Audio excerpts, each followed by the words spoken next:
Hey everyone, welcome back to the YMyHealth podcast. I'm your co-host, Melissa Schenkman, and we're going to be talking about a topic that is, I would say, one of the top topics of concern amongst millennials, which is colorectal cancer. And Colorectal Cancer Awareness Month is coming up very soon, in a few weeks. And we're very fortunate to be a partner with Fight CRC and to have Molly Roberts here with us on the podcast. She is the Vice President of Advocacy for Fight CRC and has many years of experience in working with clients and organizations across the healthcare space, including you've spent time as prior to Fight CRC as principal at the government relations firm Winning Strategies Washington, and then you also spent 5.5 years working on Capitol Hill, which is awesome, for Congressman Leonard Lance of New Jersey, where you served as the senior health policy advisor, working on issues that are related to medical research, public health, drug development, and health coverage, which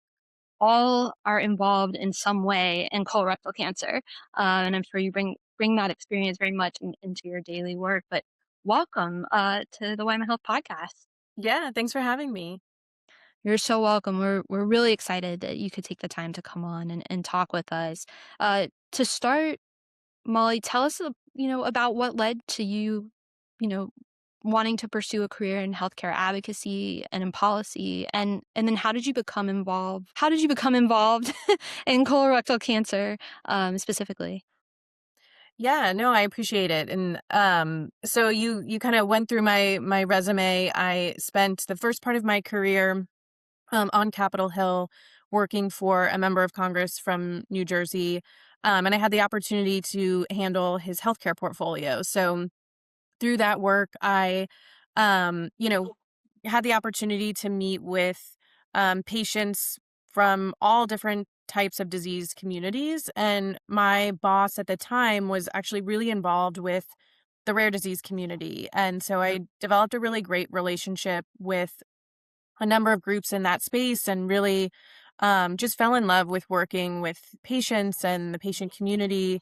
And so when I left the Hill, I knew that that was something that I wanted to continue and to be able to use my experience on the Hill to, help patients navigate that space. And my boss on Capitol Hill was also a big champion for Fight CRC. So he was the lead sponsors of the Medicare loophole bill, which removed out-of-pocket costs for patients undergoing a screening colonoscopy when they had a polyp removed in the Medicare program.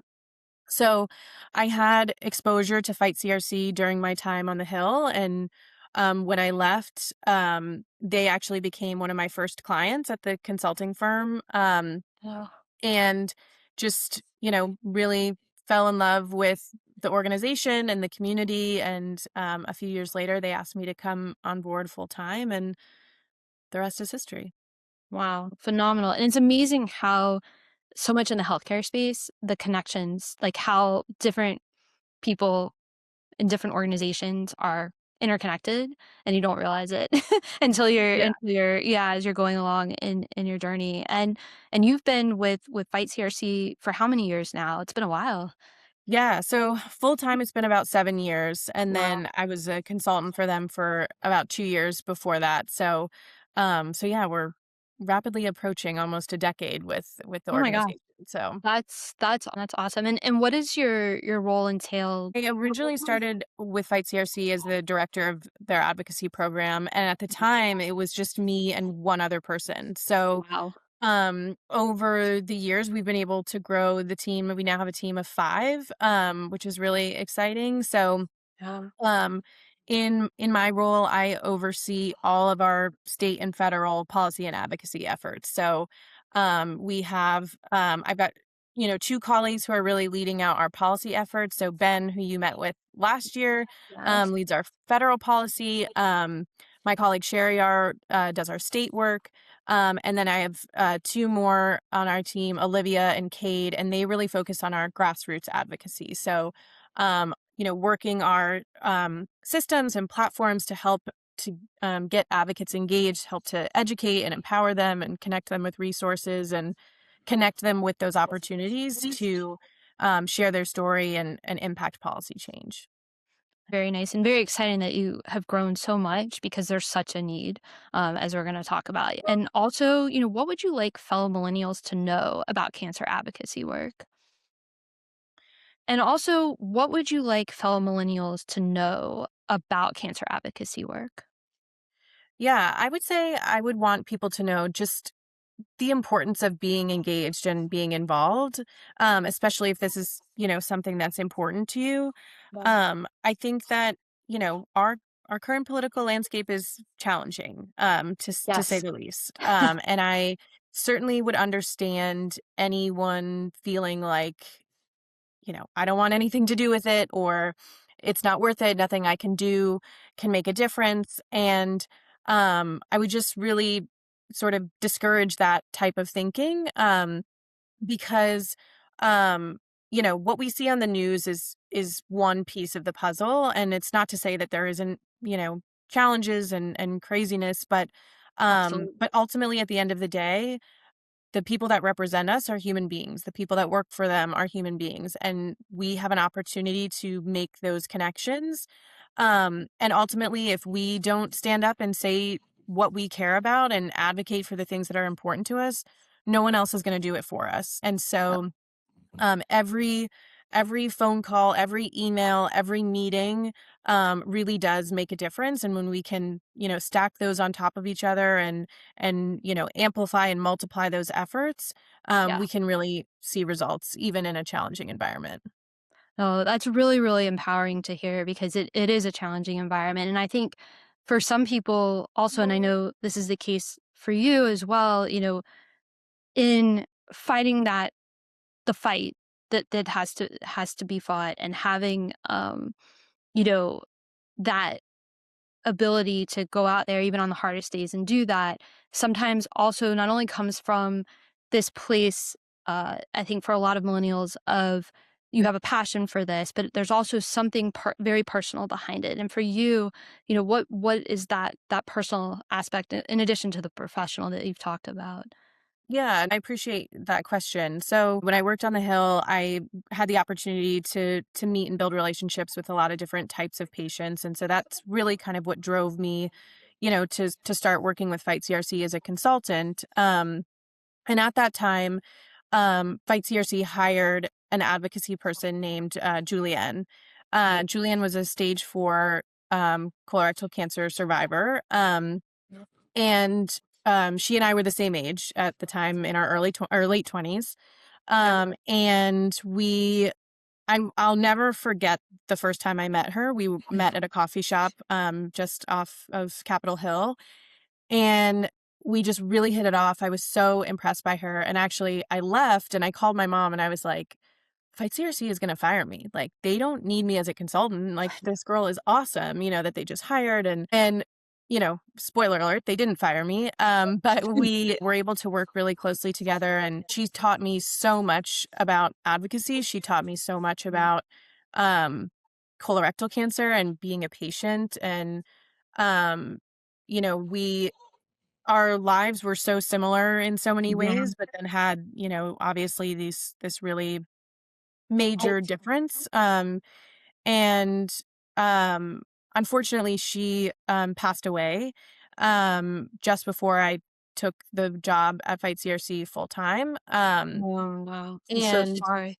yeah, and I, that was sort of the first type of loss like that I had ever experienced. And again, I think when it's, someone your same age, Yeah. it's hard to you'll never make sense of any, death or passing, but certainly someone like her who was so smart, so, funny, so kind, so determined, like, had so much to offer the world, there's no making sense of that, but it's definitely something that I feel a big responsibility to continue to, push forward, for her and in the way that she would have done it. This Yeah. job should have been hers. And she would have done a better job than I do, but so I see it as a privilege to, be able to continue to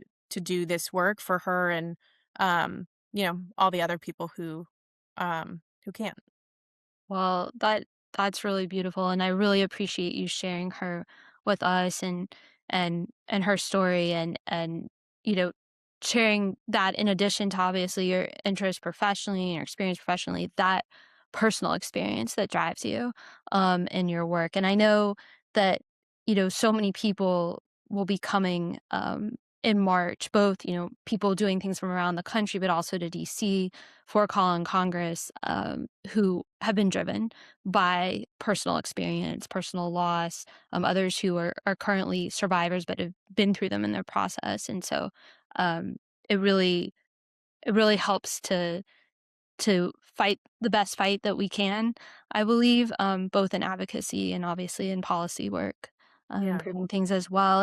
And speaking of March, March is Colorectal Cancer Awareness Month every year, and it's that 1 month, but the truth is we tell people all the time, and as you know very, very well in your work, the education, the awareness, the advocacy, that work is year round, and it takes a year, which I think some people don't probably realize, to plan the major events that happen in March.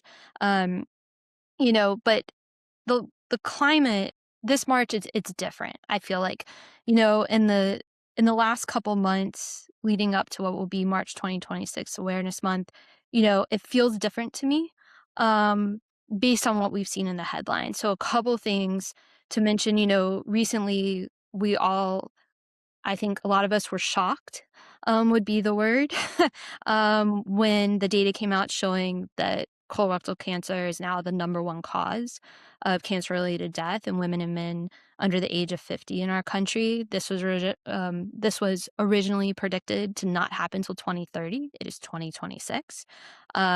Also, one of the most well-known actors, especially among millennials and Gen X, James Vanderbeek, very sadly just passed away. I think at this point 10 days ago, something like that. And he was 48.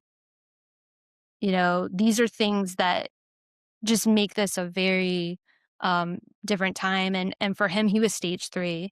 Also, and then I also know that on my end, a friend of mine, her mentor who mentored her earlier in her career, her daughter, um, Allison Kiel Friedman. There was an article in the San Francisco Chronicle about her a few months ago. She was the founder, just like with James Vanderbeek, somebody who had done so much in their career. She was the founder of the nonprofit Alliance to Stop Slavery and in Trafficking, and she worked for President Obama in that area. And she died from stage 4 colon cancer at 46.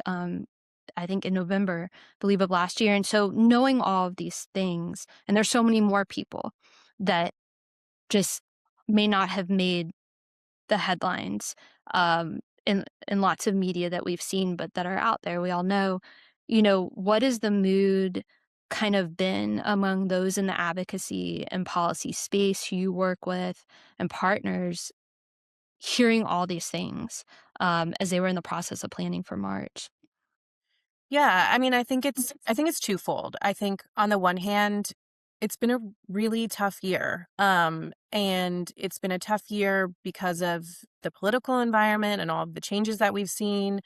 It's been a tough year because we've experienced a lot of loss, both, very public figures like James Vanderbeek, but also, within our community, we've experienced a lot of loss among our advocates. And um, that never gets easy. There's no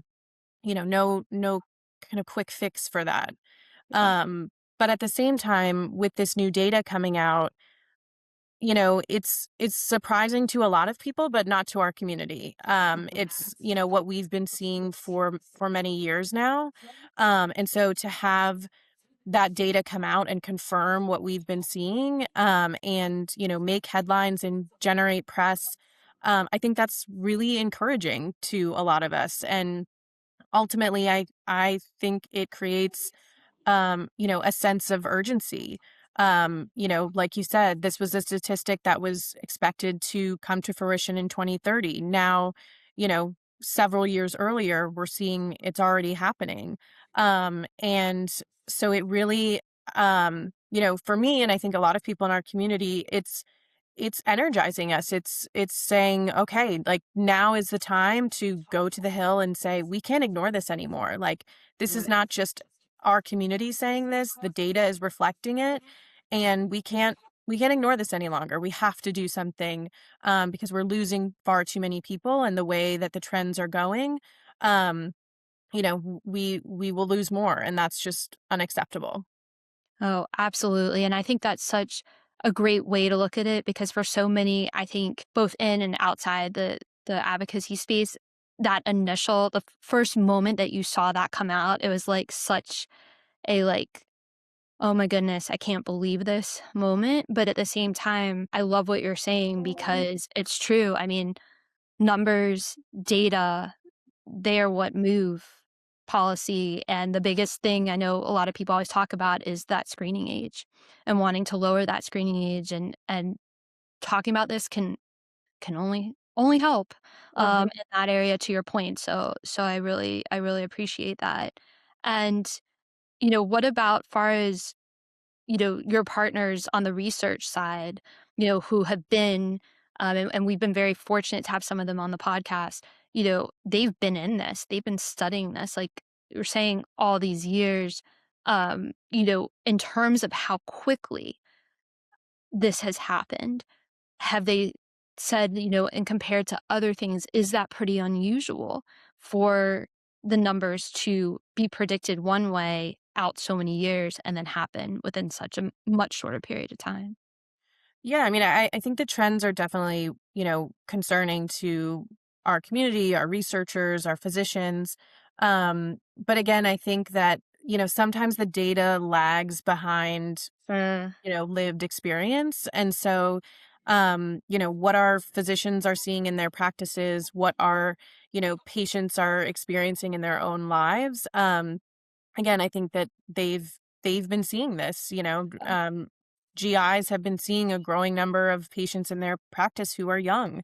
And I think from a researcher perspective, we don't have a good idea as to why this is happening. We have some yes. clues, we have some ideas, but it's not a clear cut answer, and we have Yeah. to do more to figure out the why so that we can develop better interventions to hopefully prevent it from happening in the first place, Yeah. or hopefully in addition also develop better treatment options to treat the people that are ultimately diagnosed, and to take into account that the needs of younger patients may look different than the needs of older patients. So we're looking at fertility preservation, we're looking at people who are in maybe the height of their career and need certain accommodations, to continue to work, or um, you know, need childcare during their treatment, whatever that may be. And ultimately, research helps in all of those areas. And as a country, we are not investing nearly what we need to into colorectal cancer research to be able to get us to where we need to go. Absolutely. When you look at the numbers compared to what the amounts of, dollar amounts that are going into other areas, other types of cancer, it's incredible how little has been going into colorectal cancer research, considering what the numbers have continually shown, and that's what makes the event that you have coming up just all the more important. Um, in March 1st, actually, this year. It's gonna be starting it's coming up Sunday, March 1st through Tuesday, March 3rd, is C Fight CRC's Call on Congress event. It will be your 20th anniversary, I Yeah, believe, 20th which year. is incredible, and it's in DC. Part of the training is in Virginia as well. As we all know, parts of Virginia are literally next door neighbors to DC. Yep, yep, just And over the river. exactly. And then Advocacy Day on the Hill is on Tuesday, March 3rd. Um, kind of give our community an overview of the event and what are some of the exciting new things that you have happening this year? Because you always are adding additional things. Yeah, well, we're really excited about this year, and so things kick off on Sunday night. We call it our mix and mingle, and also our resource expo. So that's an opportunity for advocates to come and get to know each other, and connect with other advocates. But then we also bring together our other resources within the organization. So our patient education materials, our fundraising opportunities, and those of our partners as well. So it's kind of like a little fair that people can go around and, learn additional opportunities to get involved. And then Monday is our training day. So that's where, I would say sort of the biggest sort of change or kind of new opportunity is happening there. So we, of course, will be, preparing people for their next day. They're meeting with members of Congress and their staff on the Hill and making sure that they, have all the information that they need. But this year, we're really, really going to be spending more time on what happens after Call on Congress. So really sort of reframing how we look at the event from I think sometimes in years past, it almost becomes like the culmination. There's so much Yeah, energy in March. It's Colorectal Cancer Awareness Month. absolutely. People come to DC, and there's all this excitement. And then there's kind of this drop off afterwards.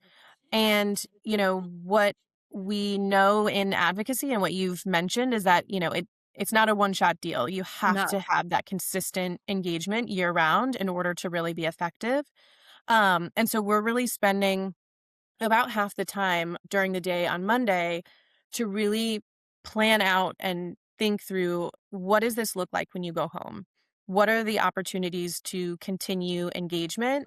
And how can you kind of plan out the next couple of months to continue to be engaged and do that with, other people that are in your state or community that are at Call on Congress, but also how do you get folks, involved? Excuse me. How do you get folks involved who didn't come to DC? Yeah. Yeah. We've been an official partner at Call on Congress now for 3 years, and your description of it is exactly that's totally on point. Like, yes, it feels like this culmination, this big celebration of going because there's, so much empowerment in being trained to go do the advocacy day because for a lot of people, it's the first time they've ever spoken Yeah. with someone in Congress. Some people don't feel they understandably so, but they don't have, like, the ability to go do that, so they have to be empowered and, and we all realize after we go that, yes, we can go speak with these people and have a conversation, how important it is to put a face and a story with numbers and policy, right?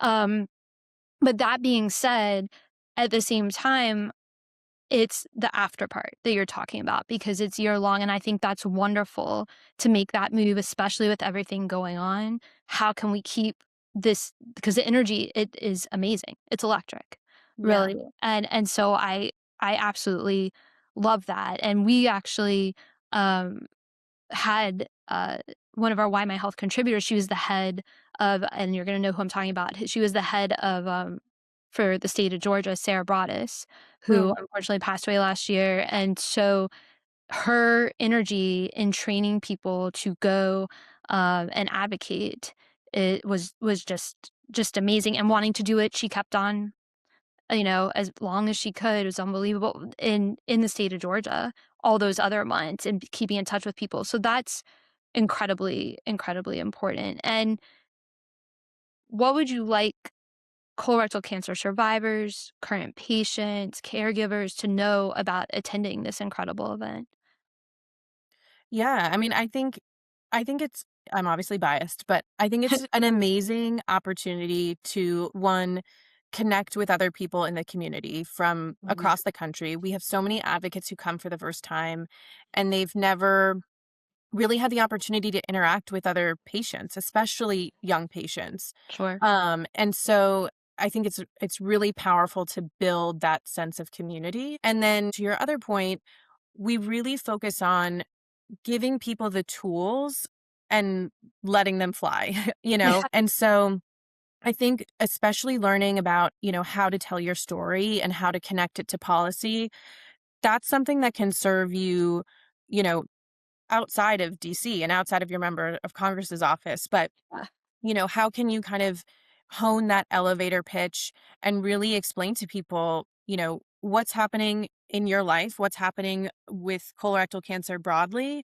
and why we need to do more as a country, as a society. And so those are things that you can take back home and, tell your state legislature, tell your mayor, tell your, local elected officials in your community, tell your coworkers, tell um, your company's HR, that, they need to create better, policies around colorectal cancer screening or, whatever it may be. So we really want to, give people the tools and then set them up with those opportunities, to go and advocate and to be powerful. Yeah, no, absolutely, absolutely, and it's wonderful that you all do that, and it makes such a difference for people. And what about people? I always think about other people who are in their 20s, 30s, and 40s who do not fall into any of these categories. They're not a current patient, they're not a colorectal cancer survivor or a caregiver, but they're hearing all the headlines the same, right? And they know that this is affecting people their age, and they want to be an advocate or simply be educated about what's happening with the health of our generation. How do you kind of see the event fitting in there for them? Yeah, I would say there's two main things that Mhm. I would think of is one, educating yourself on your family history and the signs and symptoms of colorectal cancer, I think is really important. I think, we want people to, be vigilant and be empowered, but also not, unnecessarily stoke fear in every person. But, to make sure that you're, listening to your body, that you're advocating for yourself with your physician. I think that's incredibly important. And then the other thing I would say is that advocacy comes in a lot of different forms. So, maybe if you don't have a personal connection or you yourself are not a patient, you may not want to come to call on Congress, but you could still, reach out to your elected official. We have, multiple ways that you can do that. We have an action alert system that you can sign up for. You put in your address, it'll connect you directly to your member of Congress's offices. We've got a, pre drafted email message that you can also personalize. But that type of outreach is really important. And the more that we can get, quantity and depth in terms of that outreach, so that offices are not just getting one email, but dozens, hundreds, thousands of emails, that really, make sure that they're paying attention. And again, for those who may not be as directly affected, it's still, a way that they can engage in the process and help to say, hey, I'm seeing these headlines. I'm worried about these statistics, and I want to make sure that as a country we are making sound investments to make sure that that we're addressing this. Oh, I think that's such a wonderful thing to mention because also it's something that doesn't take that much time and can have so much impact. Yeah, it takes, 2 minutes. Yeah, We also have, if you wanted to make a phone call to your, lawmaker's office, we've got a script that you can use, and it'll connect you, directly to the office and their phone number. So we've got a lot of those tools that, if you maybe don't have 3 days to dedicate to coming to DC, there's still a lot of ways that you can get involved. which is wonderful. And we're going to make sure that we put information directly linking this in the show notes for everybody too. So that's really, really helpful to hear, Molly. And is there anything additional that's going to be going on during the event or during the month to really mark this really special moment in time that it's 20 years? I mean, that's incredible. I'm sure when people originally created the event, they probably wouldn't have imagined that you would reach a 20th anniversary because it is such um, a well thought out and empowering event. Yeah, because it's our 20th year, been doing a lot of walks down memory lane and looking back at events past. And we're gonna have sort of a display that you can walk through of, Oh, you know, cool. Fight CRC and Call on Congress over the last 20 years and what we've accomplished. And I think that's what is so exciting and encouraging and is just what we've been able to do over those 20 years. And, you know, policy change, particularly at the federal level, can move slow. And ultimately, it's, never going to be as fast as we want it to be. But when we are able to take a minute to sort of pause and reflect and look back at the last 20 years, like a lot has happened and we've seen some really meaningful change. And it again just speaks to that importance of that consistent engagement. And as Yeah. an organization, we pride ourselves on being relentless and continuing to show up. And no matter, who's in office, no matter what's going on in the world, no matter what the weather report is in DC, we've had, snowstorms, we've had 70-degree days, whatever it is, um, we continue to show up and our community continues to show up. And we take very seriously the responsibility of, providing our community with the tools and with those opportunities to continue to do that. And we're excited to only continue to grow that going forward. Oh, that's absolutely wonderful, and that'll be so cool to have the opportunity to kind of see how the event has grown and changed over the years. And as huge as the Call on Congress event is each year, and really a favorite of colorectal cancer advocacy, the advocacy community, Fight CRC does an enormous amount of other incredibly important work, some that you've touched on throughout the year. For 2026, what are some of the new things on the horizon, and kind of updates with ongoing initiatives too? I know there's several that we've covered as well, that our listeners should know about. Yeah. So one, it's not brand spanking new, but Mhm. within the last year, and I think Ben might have touched on it in his interview with you, but we did launch our colorectal cancer care initiative. And so this is, was born out of really looking at what are the different levers in the Mhm. policy space. So obviously, we're engaged at the federal level, we're engaged at the state level, both have, their respective challenges. Yeah. But that's not the only way that you can affect change. Mhm. And so, we really wanted to look at, the quality of care of colorectal cancer, screening, prevention, and treatment. And it's a topic that people talk a lot about, like, oh, we want to have high quality care. We want to have, good quality care. But what does that really mean? And if we don't have a goal or a metric that we're striving for, then how do we know that we are hitting good quality care, that we're working towards good quality care? And so through the Colorectal Cancer Care Initiative, we looked at, the literature, we looked at over 47 million claims from across the country and health insurance claims. And we, looked to our community as to what real patient experience looks like to identify a series of goals in both the screening space and treatment initiation and diagnosis that are aspirational for our healthcare systems and other stakeholders within the space, something that we're looking to really kind of continue to promote and build. We've got about 40 organizations that have signed on to the initiative so far, saying, we believe in these goals. We think that they're important to strive for. So we're continuing to, build that group of stakeholders and also to work directly with health systems to say, are these metrics that you're tracking? Are these things that you've invested sort of the time and resources into to look at, how you're doing or how you can improve? So, it's really intended to be not a stick to hit healthcare systems over the head with, but a tool to say for them to assess, how are we doing and how can we be better? So, just kind of another lever in the space of, how we can think about our advocacy at, all levels of government and beyond.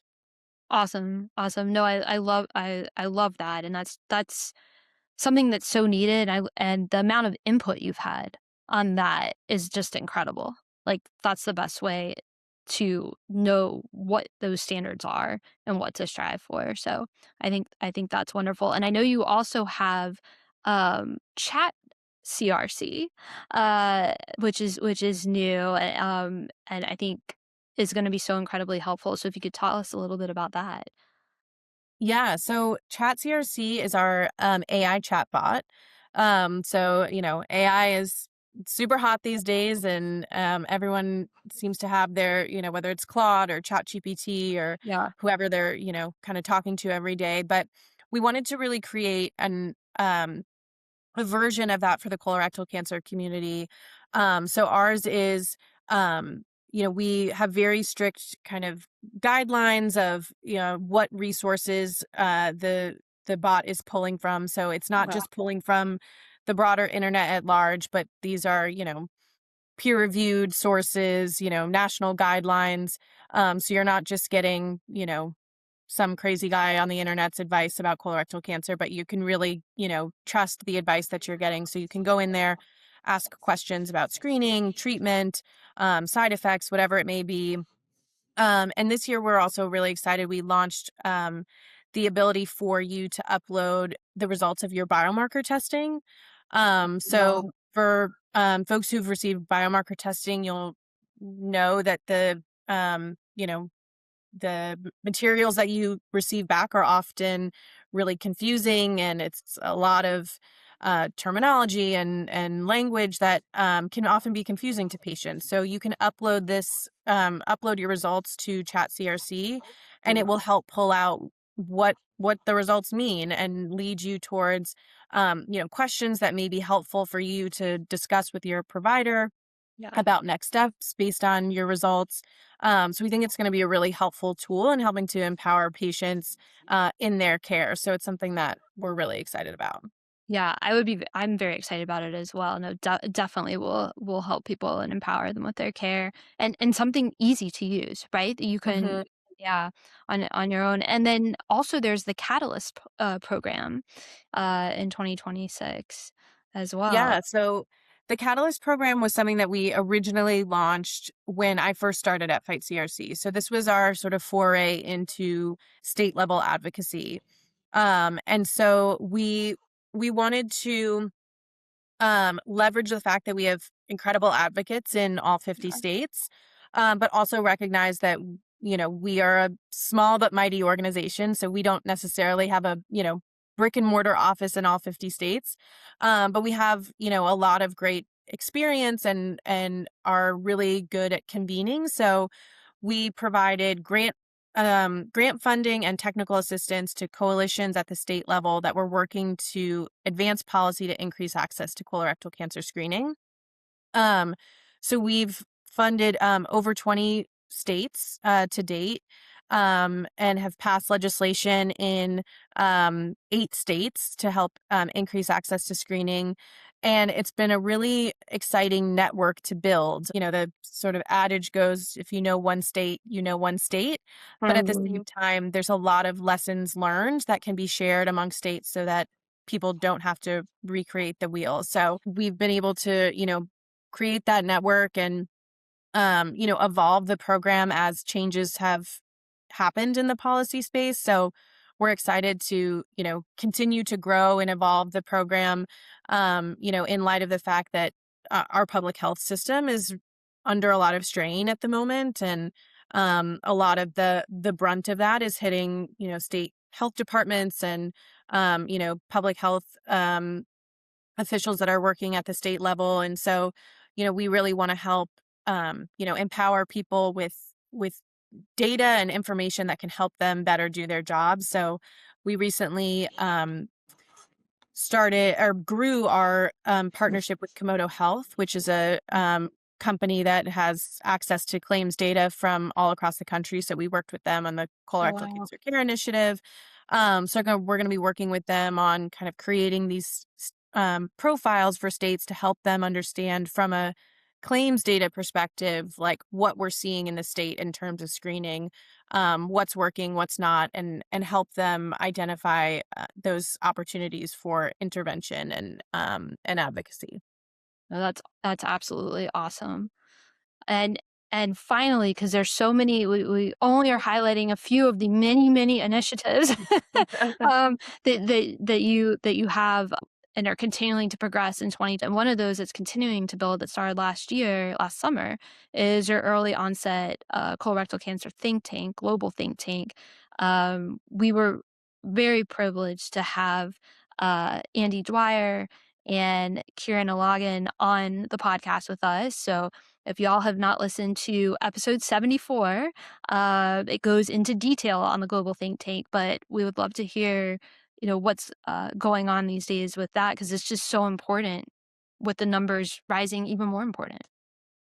Yeah, so the think tank in Barcelona was incredible. I had the opportunity to attend, and Wow. again, Andy and Kieran can speak to it even better than I can. So I would also plug for you to go listen to that episode. But I think one of the most amazing things was the commitment of folks in the room. So we asked everyone to sign a 2-year commitment to continue the work beyond that meeting in June, and everyone did, and that work has been continuing. So we obviously had great conversations in Barcelona, but similar to what we were talking about with Call Congress, we really wanted to emphasize that this is just the beginning. We don't want to Yeah. have all these great conversations in a meeting and then everyone goes home and forgets about it. So we divided, the attendees into a series of different work groups focused on different topic areas.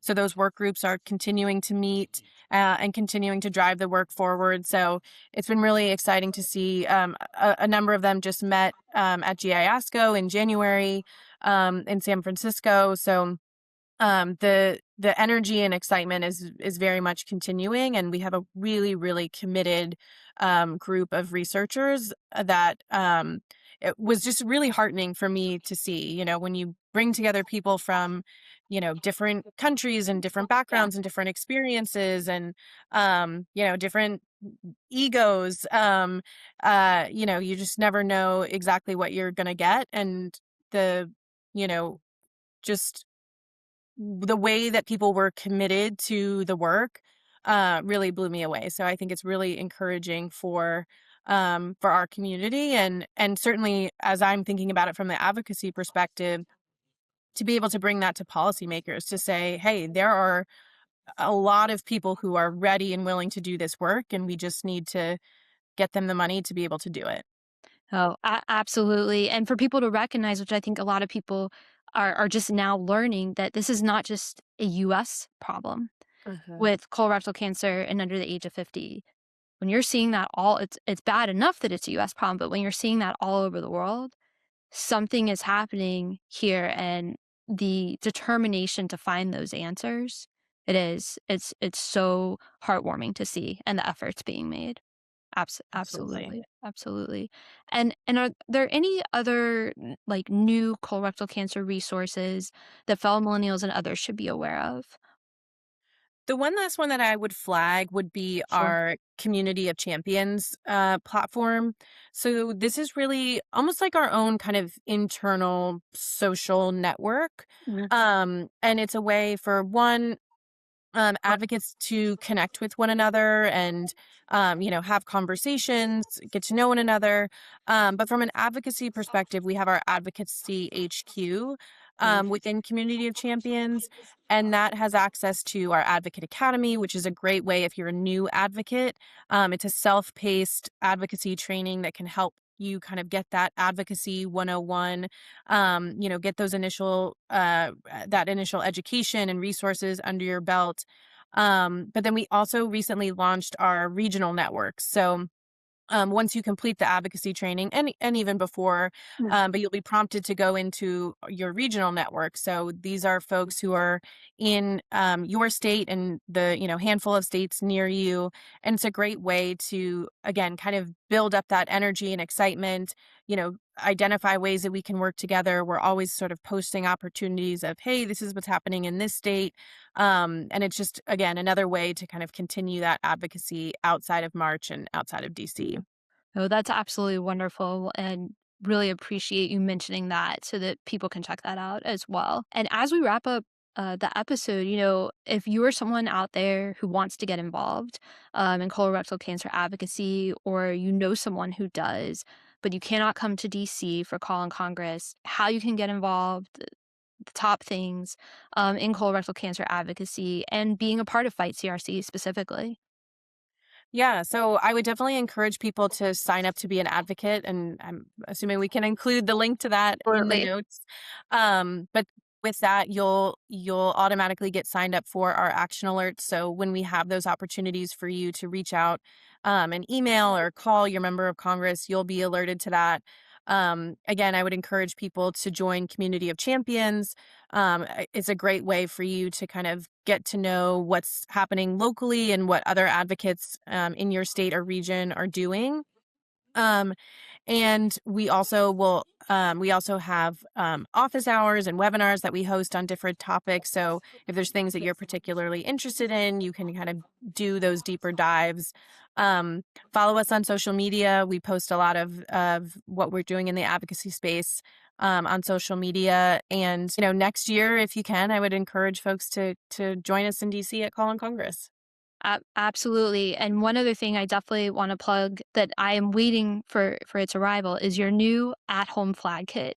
Um, so when you go to DC, it's incredible to see it in person. It truly is, because you have thousands and thousands of blue flags on the National Mall, which is so brilliant because all of the individuals in Congress have to look out and see those, and each flag represents someone who will be diagnosed with colorectal cancer. And so imagine seeing 27,000 blue flags. It's quite an image. And so this year, in order to spread local awareness, you have the option of getting a miniature version of your very own flag kit to put in your front yard with a sign explaining what it is. And I just think that's such a brilliant idea, because when people are out in their neighborhoods around the country taking a walk as the weather gets better everywhere, they're going to see that, and it's going to make them stop and read. I truly believe that. And so it just spreads the message even more. But super excited for people to join in that this year, and also definitely go to Call in Congress next year as well if you can't this year.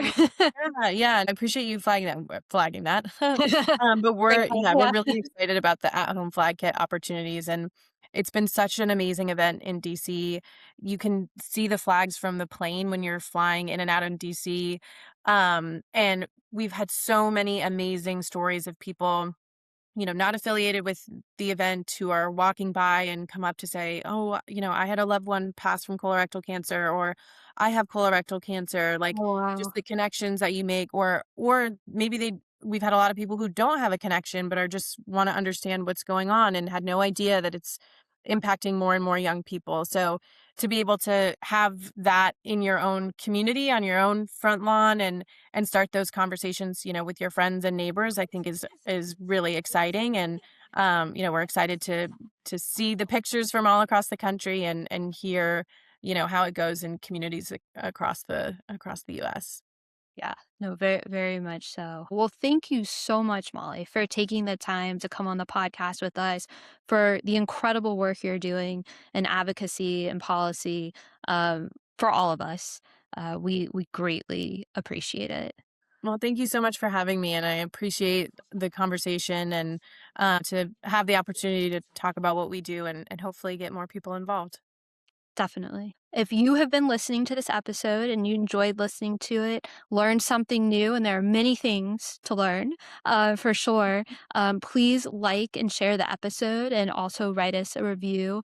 It really makes a difference on the YMyHealth podcast feed. But we look forward to bringing you lots of amazing coverage with our wonderful Fight CRC partner in March. And thank you, Molly. Thank you, Melissa.